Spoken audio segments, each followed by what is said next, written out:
All the pictures that I've seen of you, first of all, I have to tell you, I'm really pretty nervous about doing this interview because I've seen so many pictures of you, and you're just so gorgeous. And I wanted to be cool when I did this. That's why I wore this little tan. I was supposed to turn my collar. I need some help trying to be cool. I'm not all that bad, though, am I? Is this better? You look great. Do you come here often? Please.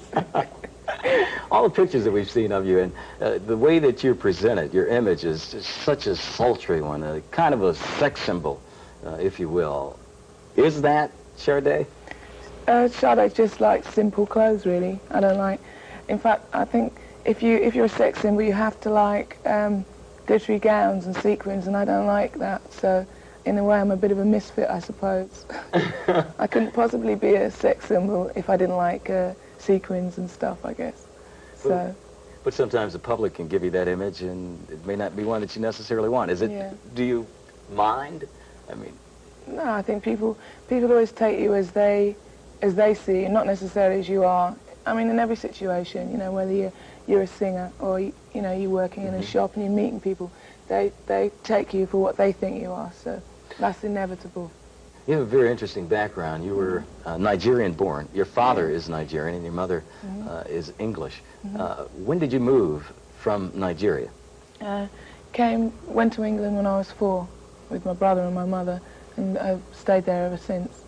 But I've been running around for the last year. I haven't been there very much, but that's, you know, where I've been living. You know, tell me a little bit about your parents. I'm interested to know what, this being an interracial relationship especially, what was that like growing up in an interracial relationship? Well, I wasn't sort of in an interracial, I mean, it didn't last very long, basically.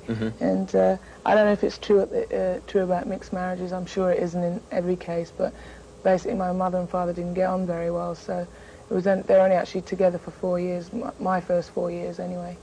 So I can't really tell you much about that, really. Yeah. But so my mother really sort of ran away, and you know, basically they didn't get on, and it happens.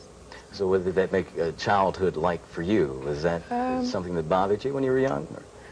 I think that any sort of trauma, you know, or any fights between parents obviously are bound to upset you if you're just a little girl.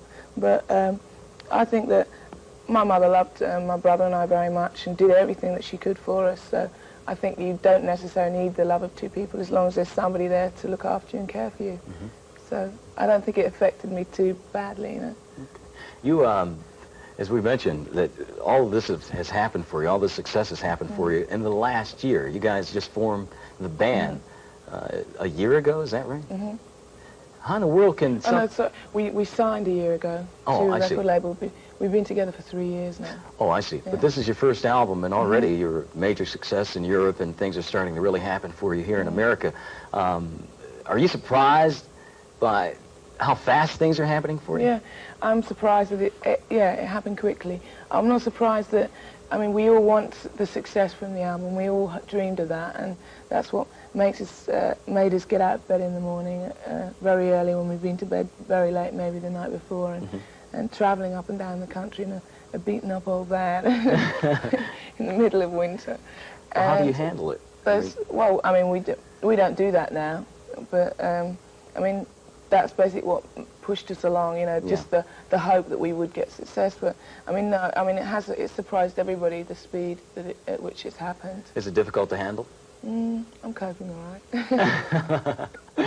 I'm coping. I read somewhere where you said that money isn't important to you. Can that be true? I mean, no, that's not true. That isn't true. I lied. Money, I'm a liar. Don't trust me. Made for great public relations, though. No, money is important, but it isn't the first thing that's important. I mean, it's not the thing that motivates me. It isn't number one. Number one is people and caring for people and people caring for me. That's number one. Number two is the music we're making, and number three is getting some rewards from it, if you like. I mean, I don't actually evaluate it like that and write in a little book, but it's not the thing that motivates me and drives me. That isn't the thing. It's making something that has quality and something that is lasting, and then if you get money from that, and we do our best to expose it, and we will, if money comes from that, then that's great. I love it. Yeah. I'm not complaining. You mentioned the word quality, and I have to say that that is one word that describes your new album very well. It's a very different sound, very jazz-oriented kind of thing. Why do you think that that can be successful now? I mean, we've been in an era of dance music, and this is something, it's a lot slower. It's a more adult-feeling, more sophisticated sound. Do you think that can be a commercial success?